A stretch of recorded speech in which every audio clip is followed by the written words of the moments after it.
విద్వాన్ శ్రీ బుడిసు వెంకటేశ్వర్లు గారి మన ప్రాచీన మహర్షులు 8వ భాగం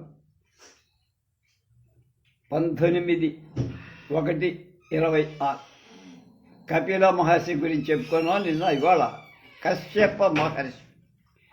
మరీచి మహర్షి బ్రహ్మాదులతో దేవహూతీర్థాలకు ఆనించి రాగానే విష్ణుమూర్తి అయిన కపిల మహర్షిని చూడటానికి వచ్చారు. అప్పుడు కర్దమ ప్రజాపతి మరీచి మహర్షిని తన ఇంట్లో ఉంచుకొని తన కూతుళ్లలో ఒకతే అయిన కళ అనే ఆమెనిచ్చి వివాహం చేశాడు. అలా వివాహితుడై మరీచి మహర్షి భార్యతో తపోవనానికి వెళ్ళి సుఖంగా ఉన్నాడు. కొంతకాలానికి కళకు మరీచి మహర్షి దయచేత గర్భం సంభవించగా కాలక్రమంలో ఆమె మగ శిశువును కన.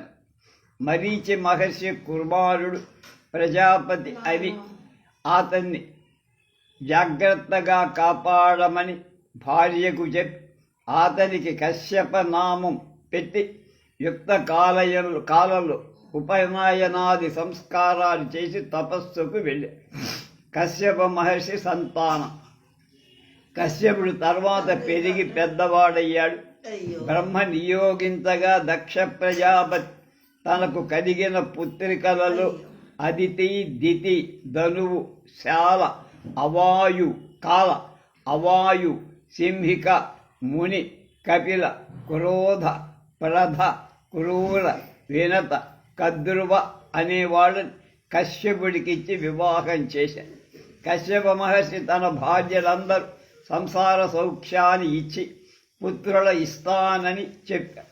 కొంతకాలానికి కశ్యప మహర్షి కృపచేత అదితి, ధాత, మిత్రుడు, ఆర్యముడు, శుక్రుడు, వరుణుడు, అంశుడు, భగుడు, వివస్వతుడు, పూషుడు, సవిత్రుడు, త్వష్ట, విష్ణుడు అని 12 ఆదిత్యులను కనది.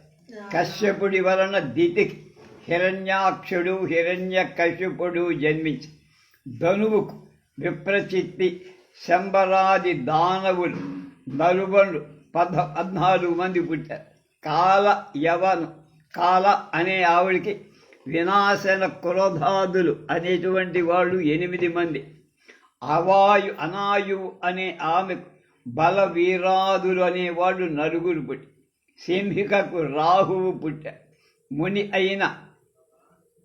ముని అనే భార్య భీమసేన, ఉగ్రసేనాదులను అనేటువంటి గంధర్వులను కలది.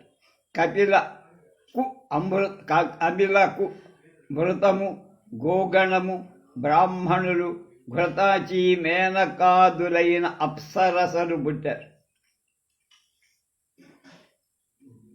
క్రోధ అనే ఆమెకు క్రోధవశ గణాలు పుట్టారు.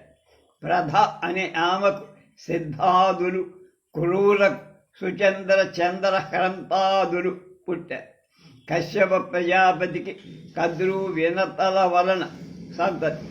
తర్వాత కొంతకాలానికి కద్రు, వినతలు కుమారులను చూసే ఉద్దేశంతో కశ్యప ప్రజాపతి దగ్గరికి వెళ్ళి అనేక సహస్రాలు అతన్ని ఆరాధించారు. కశ్యపుడు తర్వాత వారి సేవకు ఆనందించి